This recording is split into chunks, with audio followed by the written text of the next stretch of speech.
Hello friends, আজি মই লৈ আহিছোঁ কাচকলৰ বাকলিৰে বনোৱা এটা ধুনীয়া চাটনি ৰেচিপি। ইয়াৰ বাবে মই অলপমান কাচকলৰ বাকলি কাটি ভালদৰে ধুই লৈছোঁ।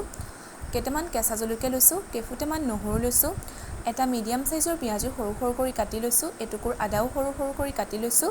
এতিয়া প্ৰথমে কাচকলৰ বাকলিখিনি ভালদৰে পানীত সিজাই ল'ম।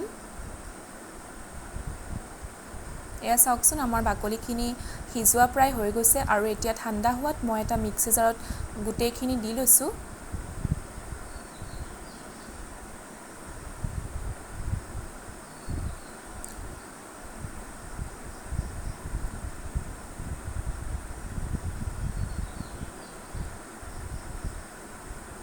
আৰু প্ৰয়োজন অনুসৰি পানী অকণো দি লৈছোঁ আৰু এতিয়া গোটেইখিনি ভালদৰে মিক্সিত এটা পেষ্ট বনাই ল'ম।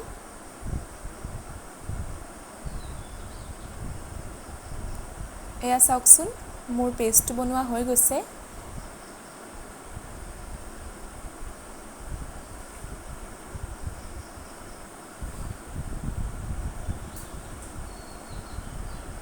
আৰু এতিয়া মই ইয়াত সোৱাদ অনুযায়ী নিমখ দি লৈছোঁ আৰু গোটেইখিনি ভালদৰে মিক্স কৰি ল'ম। আশা কৰিছোঁ আপোনালোকে ৰেচিপিটো ভাল পাব আৰু এবাৰ ট্ৰাই কৰিব। আৰু ইয়াত অকণমান মিঠাতেলো দি লৈছোঁ আৰু গোটেইখিনি এতিয়া ভালদৰে মিক্স কৰি ল'ম। এয়া চাওকচোন, আমাৰ খুব সহজতে বনোৱা কাচকলৰ বাকলিৰ চাটনি ৰেডি হৈ গৈছে।